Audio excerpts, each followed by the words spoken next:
dalam semua nikmat yang Allah berikan kepada kita. Baik terasa ataupun yang belum terasakan. Ya, yang terasa sifatnya ini yang kita dapati dalam kehidupan kita. Yang belum terasakan, yang kadang-kadang kita ikhtiar baru kita peroleh. Jangan bedakan semuanya. Semua setiap kita dapati, alhamdulillah. Makanya kalau berzikir pasca sholat, jangan cuma di lisan. Saat alhamdulillah itu, kaitkan dengan nikmat yang telah kita dapatkan. Ini begitu mengucapkan alhamdulillah, alhamdulillah, alhamdulillah. Bayangkan mata sehat, telinga sehat, kaki sehat, hati sehat, pikiran sehat, bening semuanya. Ya, anak sehat, semua sehat, istri sehat, suami sehat. Alhamdulillah, alhamdulillah. Makanya bersyukurnya nikmat. Alhamdulillah. Tapi nggak ada yang nyampe ke hati gitu. Nggak ada yang nyampe. Coba diucapkan pelan-pelan. Alhamdulillah, alhamdulillah, alhamdulillah. Rasakan. Ini itu tenang ke hatinya itu. Enak gitu. Zikir yang terasa itu nikmat ke hatinya. Dan ada ketenangan dalam jiwa kita. Ada getaran. Ada getaran tersendiri. Enak rasanya itu. Ada sentuhan ke hati kita. Ya, sentuhlah ia tepat di hatimu. Maka ia akan jadi milikmu untuk selamanya. Ya, sentuh. Maka bacakan zikirmu dengan bahasa hatimu sehingga terjadi koneksi antara hati dengan lisanmu. Catat dul, mana dul? Bacakan. Alhamdulillah, alhamdulillah, alhamdulillah. Tenang. Ala bidzikrillahi tatma'innul. Yakinlah kalau zikirmu benar kepada Allah, hatimu akan tenang. Ala itu harful ikhbar wa taukid, menyampaikan sekaligus menekankan. Jadi kalau zikirnya hati belum tenang, berarti ada yang nggak benar zikirnya, ada yang belum tepat. Paham ya? Nah, itu dhammah banyak terkumpul. Banyak. Semua segalanya milik Allah. Ya, semua punya Allah itu banyak. Jadi semua aktivitas kita yang kita dapatkan nikmatnya itu semua punya Allah. Banyak punya Allah, nggak berkurang. Banyak. Banyak, banyak, banyak. Nah, yang terakhir, ingat baik-baik, kalimat alhamdulillah itu mengandung makna syukur. Syukur. Ya, kalau manusia berterima kasih, kalau kepada Allah kita bersyukur. Baik. Apa artinya syukur? Ya, syukur itu kalau mau dicatat boleh, kalau mau didengar, dihafalkan atau disimak kembali pun tidak ada masalah, yang penting paham. Paham maksudnya. Syukur itu ungkapan rasa terima kasih, ungkapan rasa terima kasih dan bahagia, ungkapan rasa terima kasih dan bahagia atas nikmat yang diperoleh, atas nikmat yang diperoleh dengan cara menggunakan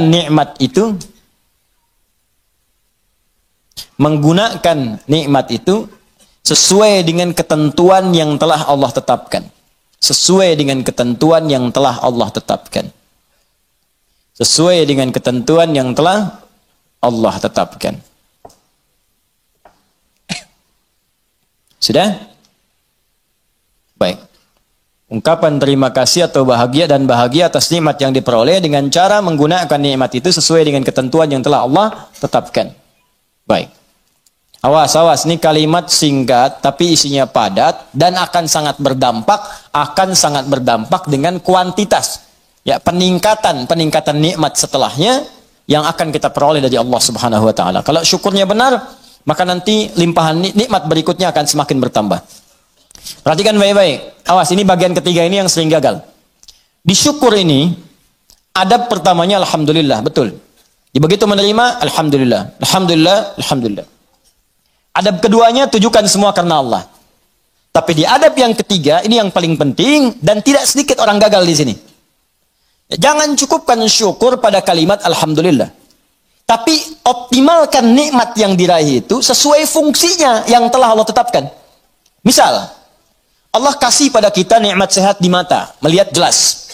Kita bisa bedakan objek, ini laki-laki, ini perempuan. Ini peci putih, ini peci yang hijau. Ini peci biru, ini peci yang hitam. Bahkan yang paling nikmat, paling besar, kita bisa membedakan nikmat hak dan batil. Nikmat halal dan haram. Ini halal, itu haram. Baik, ini hak, ini batil. Jujur itu hak, dusta itu batil. Mencari dengan yang benar itu hak, korupsi itu haram, batil. Itu nikmat luar biasa. Ini tayangan yang hak, ini yang batil. Baik, ketika kita dapatkan semua nikmat itu, maka syukuri. Maka cara mensyukurinya, tempatkan, gunakan mata ini, nikmat mata, untuk melihat sesuai dengan apa yang telah Allah tetapkan. Apa fungsi mata yang telah Allah tetapkan? Bukan sekadar melihat. Saya sering katakan, saya sering sampaikan, dalam Al-Quran, fungsi mata itu bukan sekadar melihat. Untuk manusia diikat dengan kalimat, melihat yang baik-baik. Bahkan tegas kalimat Qurannya, palingkan ketika yang dilihat itu tidak baik menurut Allah.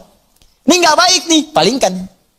Di mana ditemukannya? Di Quran surah ke-24, An-Nur. Ayat berapa Ustaz? Ayat 30 untuk laki-laki. Apakah perempuan ikut? Ikut, bahkan harus. Ayat 31-nya perempuan. Bahkan iman kita dipertaruhkan di situ.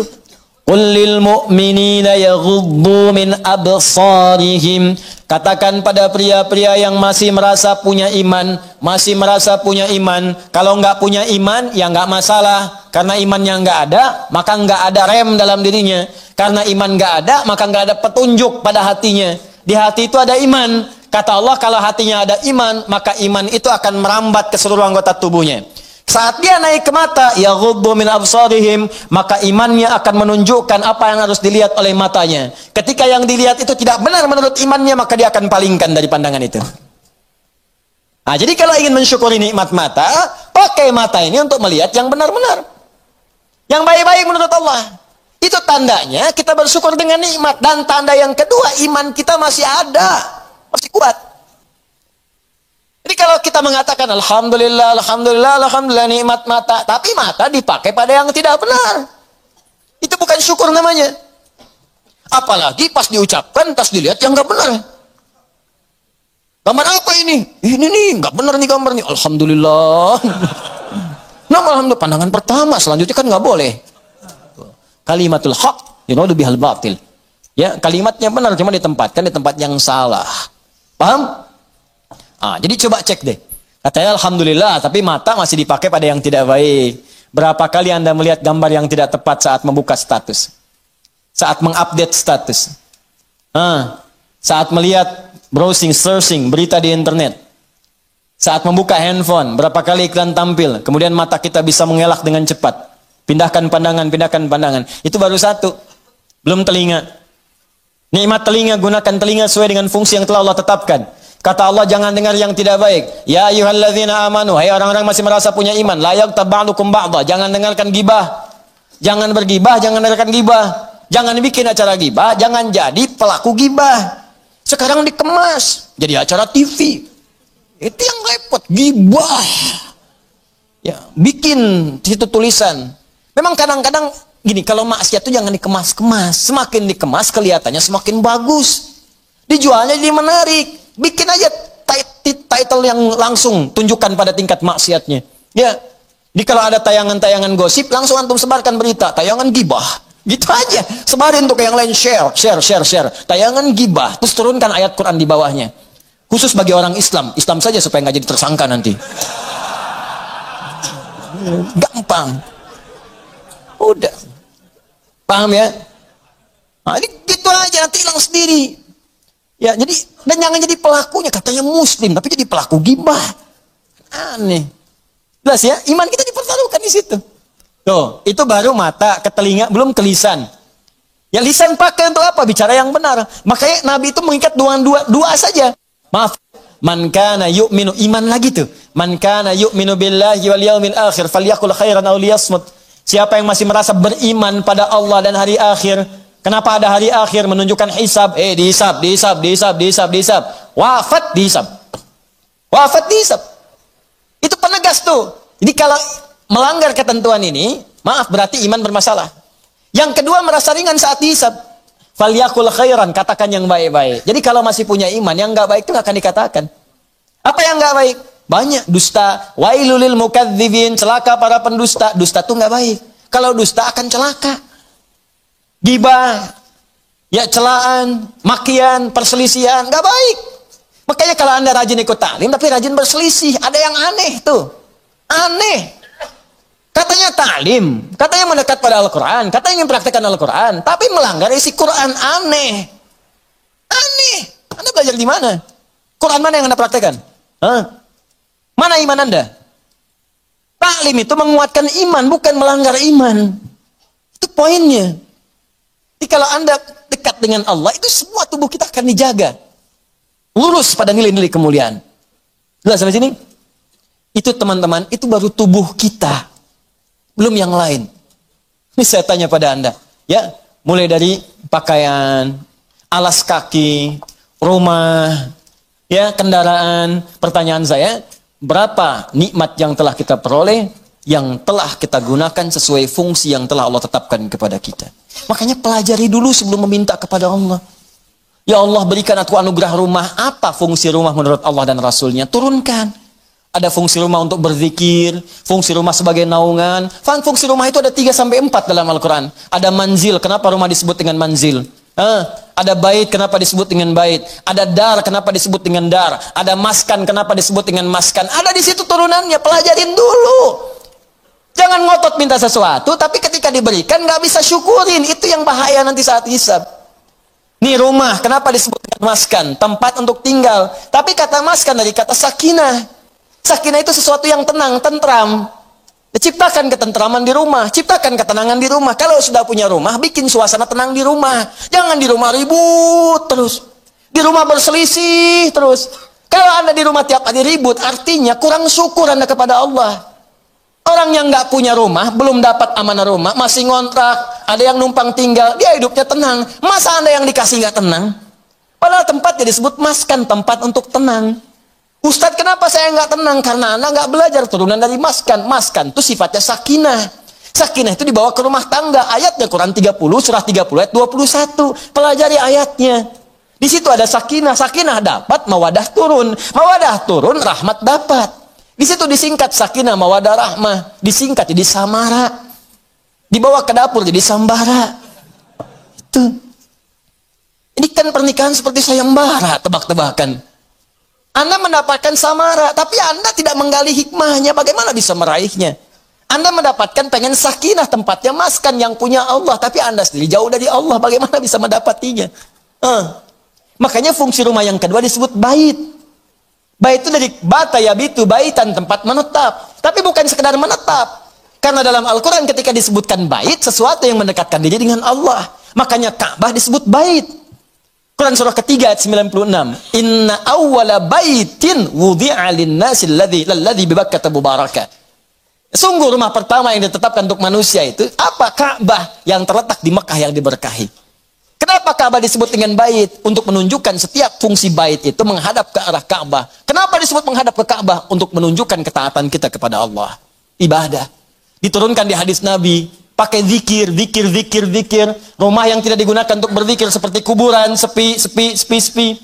Bukan sekedar zikirnya, karena dengan zikir itu kita menjadi lebih dekat dengan Allah. Ketika dekat dengan Allah, rahmat turun. Begitu Joni cara memahaminya. Oh, ini rumah dibangun-bangun, di luas-luas, tapi jauh dari Allah. Ya gimana bisa nyaman tinggal di rumah? Luasin. Silahkan aja luasin. Kandang ayam juga luas. Main ke Subang tuh banyak kandang ayam. Kandang ayam juga luas. Apa bedanya rumah Anda dengan kandang ayam? Apa beda rumah Anda dengan Ragunan? Ragunan juga luas tuh, kandang singa luas begitu. Luas. Apa bedanya? Bedanya pakai zikir. Zikir. Apa itu zikir? Banyak di Quran. Salat zikir, Quran surah 20 ayat ke-14. Wa aqimis sholata li dzikri, baca Quran zikir, Quran surah ke-15 ayat 9. Inna nahnu nazzalna dzikra wa inna lahu lahafizun. Bacaan subhanallah alhamdulillah kalimat thayyibat zikir, Quran surah ke-4 ayat 103. Asmaul husna zikir, Quran surah ke-2 ayat 152. Ditafsirkan Quran surah ke-17 ayat ke-110. Doa itu zikir, Quran surah ke-7 ayat 205. Menghafal Quran zikir, Quran surah ke-54 ayat 17 ayat 22 ayat 32 ayat 40. Kenapa nggak dihidupkan di rumah tuh begitu? Zikir. Semua, ayo coba deh. Dengan istri menghafal, kan? Masya Allah. Nggak apa-apa sambil bercanda. Setelah itu, berlomba. Nggak apa-apa. Mama, sayang, Masya Allah. Tahu nggak bedanya keramik sama kamu? Wah, gitu. Nggak tahu, Pak.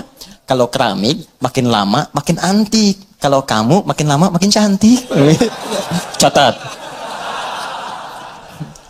Oh, Bapak bisa aja. Bukan karena bisanya, tapi kecantikan itu memudar di dunia. Saya ingin semua bertahan sampai ke akhirat. Yuk, kita mulai dengan menghafal Quran. Mudah-mudahan kita mendapatkan mahkota di akhirat. Itulah kecantikan dan keindahan yang hakiki di hadapan Allah Subhanahu wa Ta'ala. Masya Allah, Masya Allah. Alif. Praktekin. Masya Allah, Masya Allah.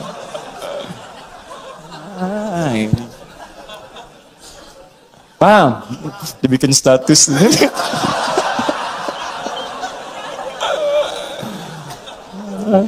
Aduh. Dunia ada-ada aja. Caranya. Ini kalau dipakai enak tuh. Coba lah anak-anak. Udah kalau lihat anak tuh lagi kosong dia baca Quran, lagi main tiba-tiba baca Al-Mulk, baca Al-Qalam, baca macam-macam. Itu indah pokoknya deh. Antum lagi pulang lagi capek tiba-tiba anak dalam mainnya dia baca tuh. Amma yatasalun, lagi main aja, main sepeda, main apa gitu. Hidup tuh suasana rumah. Pakai trigger dulu, ya, kayak speaker aktif atau apa gitu kan. Ya, kemudian pasangkan 24 jam putar. Jadi suasananya terbawa. Antum belum baca nggak apa-apa, mulai pasang dulu aja speaker aktifnya. 24 jam isi, nggak apa-apa muter. Dan biasakan ya anak-anak begitu. Ya, saya berusaha mencoba. Ya, setelah itu kita berbagi dan itu dampaknya besar. Ya, saya praktekkan dulu sendiri, saya coba dulu pada anak-anak tuh dekatkan dengan Quran. Terus beli mic-an, dia bicara dengan Quran. Quran tuh karena biasa Quran, makanya ketika dikasih mic pun bukan nyanyi, kasih Quran. Ya, nyampe dibawa ke mall. Begitu ke mall lihat tuh ada apa mic yang standing itu berdiri. Ya, Masya Allah. Orang kan biasa pakai buat karaoke, tulisannya karaoke, dia cobain di mall. Ya, wailul likulli umadatil lumazah. Di mall bayangin tuh. Ya, tapi ya biarin aja, sekali-kali di mall ada ngaji kan.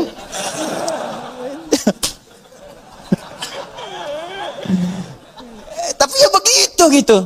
Itulah nikmat, itulah syukur. Syukur itu butuh realisasi, bukan cuma ucapan. Alhamdulillah rumah kita besar. Syukur aja silakan undang bagi dengan tetangga. Alhamdulillah. Tapi buktikan, jangan setelah undang tetangga segala rupa lupa lagi dengan Allah. Tuh kalau digali banyak, ada maskan, ada bait, ada dar, ada manzil. Manzil nazala, turun, manzil tempat menurunkan. Apa yang diturunkan situ? Turunkan keturunan. Makanya jangan pernah bermaksiat di luar rumah. Setelah berumah tangga ada rumah, lakukan semua hubungan di dalam rumah. Jangan maksiat di luar rumah. Ya, yang kedua menurunkan kasih sayang, menurunkan segala rahmat, menurunkan segala perhatian. Di situ berikan pada anak, pada setiap yang ada di rumah dan sebagainya. Itu baru satu. Ini kadang-kadang begini, Allah udah kasih, minta yang lain, yang ini aja belum dipakai ibadah. Antum udah nyari-nyari pakaian yang lain, ini pakaian yang dipakai ini udah pernah dipakai ibadah belum? Pakai sholat, pakai ngaji, pakai macam-macam. Ini kadang-kadang begini, saya sering dapat pertanyaan, Ustaz, saya ini cari pekerjaan, nggak pernah keterima. Saya bilang, sini mas. Baju ada? Ada. Makan tiap hari ada? Alhamdulillah. Kendaraan ada? Sepeda Ustaz punya. Alhamdulillah. Baik. Rumah ada? Ada Ustaz. Alhamdulillah. Sudah berapa banyak yang dipakai ibadah? Sepeda sudah mengantarkan Anda pada sholat? Kadang-kadang Ustaz. Baju sudah semua dipakai ibadah? Ya belum semua Ustaz. Ah itu Anda itu begitu. Itu kan semua titipan. Setiap titipan akan ditanya. Semua orang yang dititipkan itu nggak pengen banyak, nggak ada orang titipin pengen banyak, pengennya sedikit supaya gampang dikembalikan. Atau saat ditanya menjadi lebih mudah menjawabnya. Nah sekarang Anda aja yang dikasih oleh Allah saja titipan belum digunakan pada yang benar. Bagaimana bisa meminta yang lain? Barangkali bukan Allah belum mau ngasih, tapi Allah menginginkan Anda maksimalkan dulu nikmat yang ini. Kalau sudah semua maksimal, jangankan Anda minta, belum minta pun Allah bisa kirimkan yang lain. Itu poinnya. Mudah bagi Allah. Karena Allah mampu menguasai semua alam. Jangankan pengen pekerjaan, semua alam pengen dikasihkan. Jangankan menguasai, merawat semuanya, memberikan semuanya, ngasih, memberikan, merawat, mencukupkan, semua diberikan. Sifat yang memberikan, merawat, memenuhi semuanya tanpa kecuali dalam bahasa Arab disebut dengan rububiyah. Yang memilikinya disebut dengan Rabb. Karena itu kata Rabb secara tunggal, kalau tidak dilekatkan dengan kalimat lain, itu artinya nggak boleh diberikan kecuali hanya pada Allah saja. Rabb. Awas hati-hati, Rabb. Nggak boleh manusia diberi nama dengan Rabb. Rabb. Kecuali disambung dengan yang lain. Robbie Williams. Misalkan. Nah, atau misalnya Muhammad Rabbi. Ya. Kalau bersambung dengan yang lain boleh. Boleh. Ya, di kisah Nabi Yusuf, Quran surah 12, ayat ke-42. Ya. Waqala lilladzi dhanna annahu najin minhuma udhkurni 'inda rabbik. Bukan Allah di situ. Ya, ketika Yusuf alaihissalam berkata kepada satu di antara dua orang yang ditakwilkan mimpinya, dan dia duga dia akan berhasil keluar dari situ selamat. Ya selamat. Maka dia katakan, berikan pesan kepada orang ini, ya napi yang akan lolos ini, selamat ini. Kata Nabi Yusuf alaihissalam, nanti sebutkan kisah saya kepada rajamu. Ya, Rabb di situnya, tapi ada kaf di situ, Rabbik, bukan Rabb sendiri. Ditunjukkan kepada raja. Jelas sampai sini?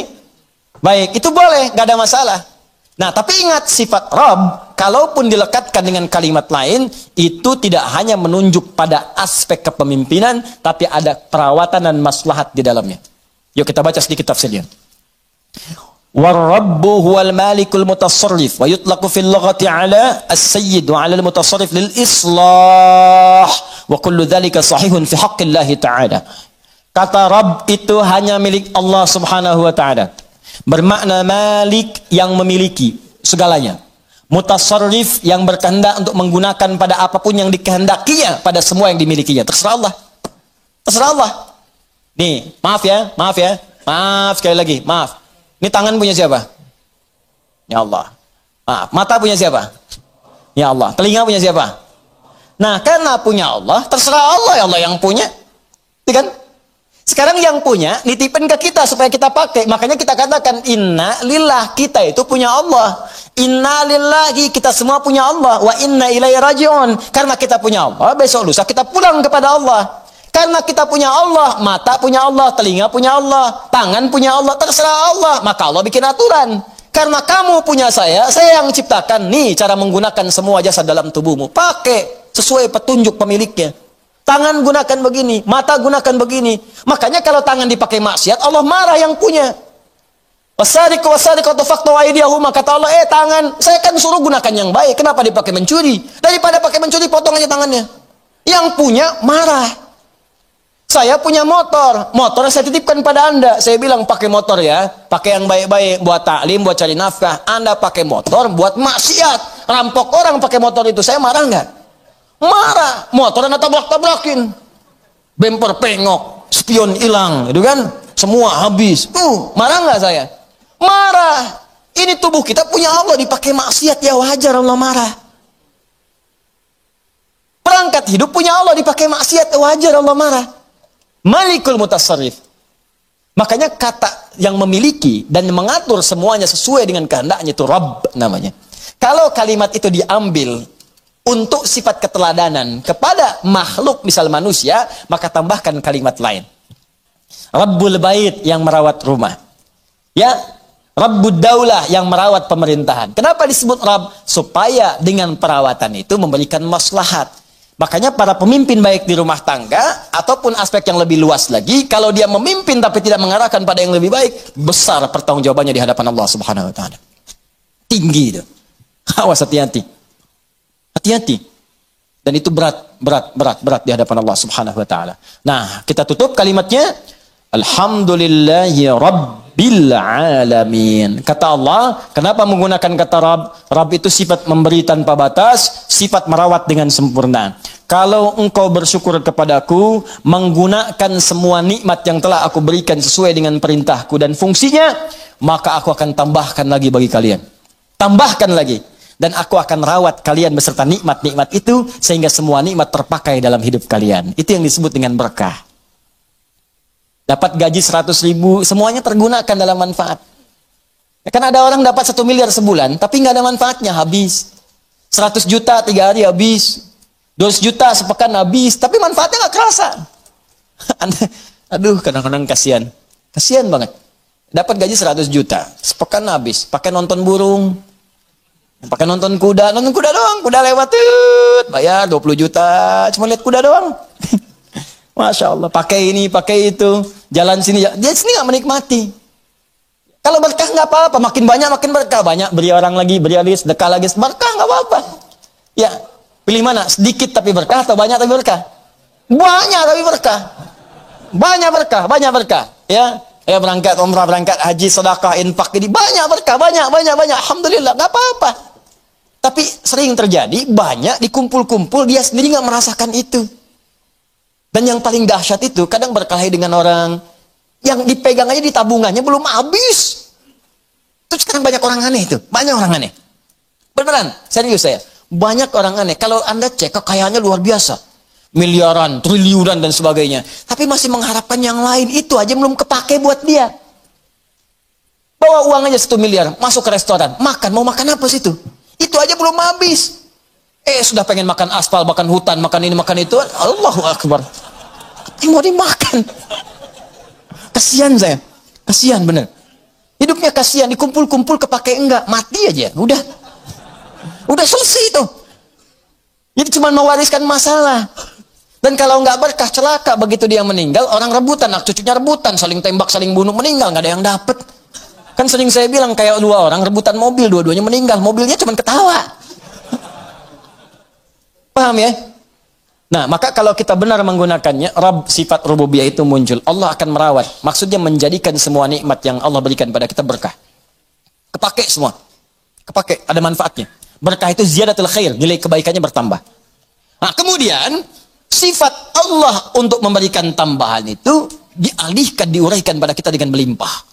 Tambah, tambah, tambah, tambah. Kata Allah, jangankan rumahmu yang kecil itu, semua alam saja tanpa batas saya bisa rawat. Jangankan kau minta yang sedikit, minta semua alam pun aku berikan, karena aku Rabbul Alamin. Karena itu sifat lillah, alhamdulillahi, hi harakatnya. Kemudian sifat yang kedua ikut, Rabbi, bukan Rabbu, Rabbi, i-nya menunjuk kepada Allah tadi. Seperti Bismillahirrahmani.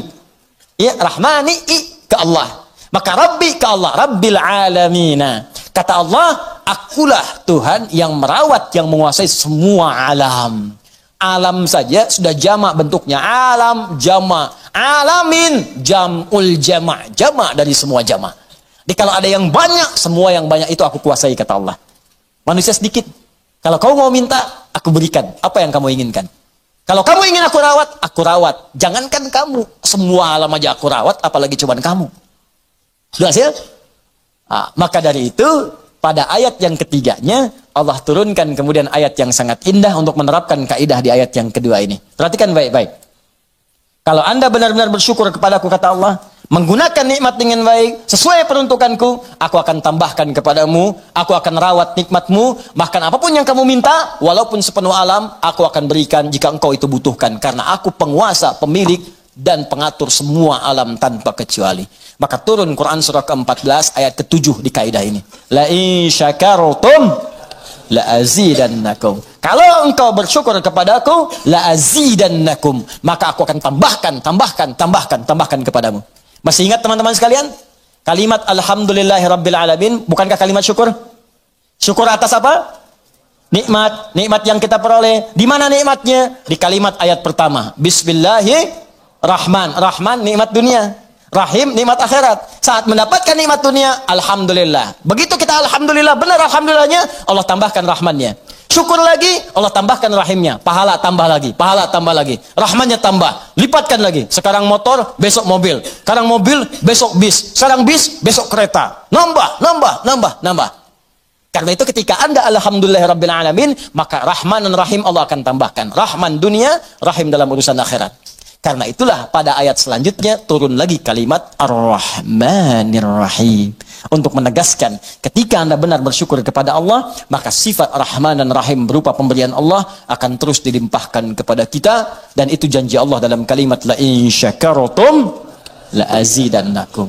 Maka selesai pembahasan 2 ayat sekaligus, ayat yang kedua dan ayat yang ketiga. Sekarang pertanyaannya, kalau ada orang yang tidak bersyukur dengan semua itu, dan dia merasa itu punya dia. Seperti Korun pernah dicontohkan dalam masa-masa yang lampau. Sekarang muncul lagi korun-korun milenial misalnya. Ya, korun-korun kekinian. Maka penting kita ingatkan, ada ancaman yang berlaku dalam Al-Quran dan penegasan tentang apa yang terjadi jika seseorang merasa memiliki bukan sebagai titipan yang harus tingkatkan syukurnya kepada Allah Subhanahu wa Ta'ala. Itu nanti yang kita bahas di pertemuan berikutnya dengan turunnya ayat yang keempat, Maliki Yaumiddin. Sebelum itu ini ada pertanyaan mendesak yang disampaikan pada kami tadi dalam waktu jeda. Saking mendesaknya langsung dikasih tulisan huruf besar semua. Ya, talak 3. Baik, kita jawab. Assalamualaikum Ustaz. Waalaikumsalam warahmatullahi wabarakatuh. Ini kisah saja ya, tapi ini nyata. Suami saya mengatakan talak satu kepada saya pada saat emosi, lelah setelah pulang kerja. Ya lelah sih lelah, tapi kan nggak harus bilang talak. Saya pikir dulu-dulu nggak ada orang lelah langsung bilang talak. Allah lelah nih, mah sini, apa talak. Enggak begitu berumah tangga.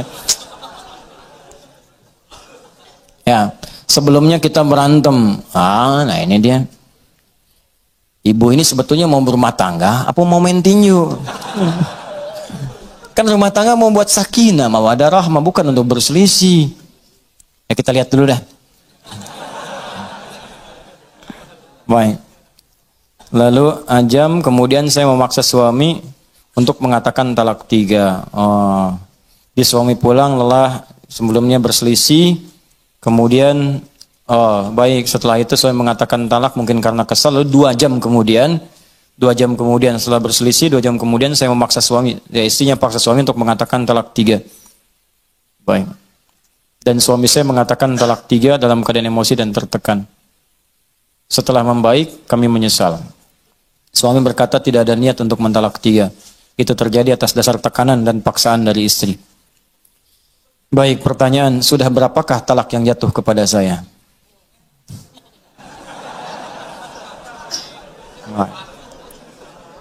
Jika suami mentalak saya 2 kali padahal belum ada rujuk sama sekali. Baik, tolong dijawab ya Ustadz dengan jelas agar saya paham dan memperbaiki rumah tangga. Jazakumullah khair. Saya senang dengan kalimat terakhir. Saya senang sekali. Ya, saya senang dengan pertanyaan ini karena ketika pertanyaan ini ditanyakan, diajukan, itu tandanya Anda memang ingin berislah. Ingin mendapat kebaikan dari Allah. Itu yang paling baik. Ada Al-Quran di surah keempat, ya, surah An-Nisa ayat 35. فَإِنْ خِفْتُمْ شِقَاقَ بَيْنَهُمَا فَبَعَثُوا حَكَمًا مِنْ أَهْلِهِ وَحَكَمًا مِنْ أَهْلِهَا إِنْ يُرِيدَ إِصْلَاحًا يُوَفِّقِ اللَّهُ بَيْنَهُمَا. Yang bertanya ini, yang menyampaikan pada kami, buka Quran surah keempat An-Nisa ayat 35, paling kiri di pertengahan. Allah menyampaikan jika dalam rumah tangga kalian khawatir ada perdebatan yang nggak bisa diselesaikan, sehingga berdampak pada perpecah belahnya rumah tangga. Maka kalau nggak bisa menyelesaikan sendiri, maka undang atau tanyakan pada orang bijak, hakaman. Orang bijak, orang paham hukum, orang bisa memberikan solusi. Bukan curhat pada orang yang menambah masalah. Awas, ini rumus di rumah tangga kalau sedang punya masalah, ibu khususnya, jangan curhat pada orang yang bisa menambah persoalan. Cari orang yang bisa memberikan solusi, boleh cerita. Boleh cerita, tapi bukan pada orang bisa hanya berbagi cerita pada orang lain, apalagi media sosial. Hati-hati, cuma ditulis bikin status. Kamu tidak seperti aku kira. Tuliskan. Tungguin komen. Itu cuma nyebar sendiri. Nanti begitu masalah selesai nggak bisa diralat. Tungguin komen, datang-datang celing maghrib ada. Kunaon ece. Kenapa gitu? Kan nggak lucu. Baik, teruskan ke sini. Balik ke sini. Kemudian kalau sudah seperti itu, lihat kalimatnya in yurida islaha yuwaffiqillahu bainahuma. Jika keduanya ingin islah, memperbaiki, ingin lebih baik lagi, ingin lebih mulia lagi, ingin Allah ridha, maka Allah akan berikan petunjuk kepada keduanya untuk memperbaiki keadaan rumah tangganya. Maka syarat yang pertama sebelum saya jawab ini pada yang bertanya, niatkanlah untuk memperbaiki diri dulu. Jangan sekedar mendapatkan jawaban. Kalau sudah niatnya benar, ingin mendapatkan ridha Allah, ingin memperbaiki, insya Allah akan lebih mudah jalannya untuk diperbaiki dan untuk mendapatkan kenikmatan lebih baik dibanding dengan hari-hari sebelumnya yang telah dilalui. Nah, maka baru kita bicara kepada hukum. Ini dulu perbaiki niat. Kalau niatnya benar, kata Allah, saya akan beri jalan supaya rumah tangganya lebih indah, lebih nyaman, lebih samara dibandingkan persoalan-persoalan sebelumnya. Baik. Maka hukumnya yang pertama apa? Yang pertama, talak itu tidak bisa dijatuhkan seketika, punya nilai lebih daripada 1. Itu punya jeda, punya interval. Misalnya kalau dijatuhkan, misal keluar dari kalimat seorang suami, saya talak kamu saat ini. Mau diucapkan saya talak 10 kali, saya talak 3 kali, saya talak sepanjang gunung, saya talak misalnya dari Sabang sampai Merauke, ya, saya talak seluas samudra, tetap jatuhnya 1. Jatuhnya 1. Kapan 1 itu kemudian prosesnya? Thalathata quru, 3 kali masa suci. Ditalak dalam keadaan suci misalnya, ya, kemudian dia haid sekali, dan yang kedua lagi haid lagi, yang ketiga kemudian haid lagi, suci pada yang ketiga kali, baru itu batas terakhirnya. Nah, talak ketika diberikan ini yang pertama disebut talak raj'i. Raj'i itu dari kata ruju', berpeluang balik. Jadi sebetulnya talak itu bukan untuk memisahkan asalnya, tapi untuk merenungkan supaya memperbaiki hubungan keluarga. Ini banyak orang salah persepsi. Ya Allah itu saking sayang dengan rumah tangga, jangan pisah, jangan pisah, jangan pisah. Makanya ketika diberikan talak yang pertama, sulit nih, nggak bisa diselesaikan. Talak pertama ini disebut rujuk. Motivasi talaknya untuk berpikir supaya rujuk lagi, bukan supaya pisah. Apalagi saat talak yang pertama ini sengaja berbuat onar supaya pisah betulan. Tidak, renungkan dulu, ini sejalan nggak, benar nggak nih rumah tangga nih? Ya, ada nggak rasa cinta nih dalam saat sekali masa suci, ada nggak perhatian? Nanya nggak, kan? Ada nggak peluang untuk diskusi? Terbuka nggak untuk bicara, untuk memperbaiki diri? Itu disebut rujuk namanya. Kalau dalam masa itu tiba-tiba ada ungkapan, maaf, aku rasanya berbuat banyak kesalahan kemarin. Atau ada rasa rindu, tiba-tiba nggak keluar kata-kata itu, tiba-tiba malamnya berhubungan misalnya. Dengan berhubungan itu selesai, nggak ada akad, nggak ada macam-macam, talaknya nggak berlaku lagi, selesai di situ. Ya talak pertamanya selesai dan rujuk dia di situ. Ya cukup dengan mengucapkan misalnya kita rujuk lagi, atau tanpa kalimat itu cuma berhubungan malam harinya. Begitu berhubungan selesai. Ini memang agak unik, katanya kesel tapi berhubungan, kan? Itu tandanya masih sayang. Ya tanda sayang, ada tanda cinta, sudah begitu berhubungan selesai, talaknya selesai, tuntas, rujuk lagi. Rujuk, nggak berlaku talak. Paham ya? Nah, nggak berlaku hukum di sini. Jadi masanya 3 kali masa suci. Kalau 3 kali ini nggak ada sama sekali, memang dia abai. Ternyata bermaksiat di belakang istrinya misalnya, atau istri bermaksiat di belakang suaminya. Ya memang seperti itu, nggak bisa disatukan. Nggak ada sayang, nggak ada tanda, cuek, macam-macam dan sebagainya. Bahkan melarang untuk taklim, melarang untuk sholat, melarang macam-macam. Misal, ini kan? Dalam masa suci ini 3 kali nggak ada apa-apa, maka perempuan bebas. Bebas di sini. Nanti ada hukum-hukum apakah mengembalikan iwad atau lainnya, tinggal diproses secara administratif. Talak. Tapi kalau suami dalam masa 3 kali suci ini, ya dia berkeinginan untuk rujuk dan dia menyatakan ingin memperbaiki diri. Makanya kalau ada hal seperti itu, boleh undang orang tuanya, atau paman, atau orang bijak, atau ustadz, minta mediasi. Apa yang kurang-kurang pertemukan dan berniat memperbaiki. Kata Allah, kalau niat memperbaiki saya bimbing. Tapi kalau semua merasa benar dan merasa sempurna, nggak akan pernah selesai. Ingat ya, di rumah tangga itu pasti dua-duanya punya kekurangan karena manusia. Yang sempurna itu cuma malaikat. Sering katakan itu. Quran surah ke-66 ayat ke-6. La ya'sunallaha ma amarahum wa yaf'aluna ma yu'marun. Malaikat itu sempurna, nggak kenal maksiat. Malaikat makhluk benar, nggak kenal salah. Setan makhluk salah, nggak kenal benar. Kita ini manusia, malaikat bukan, setan never.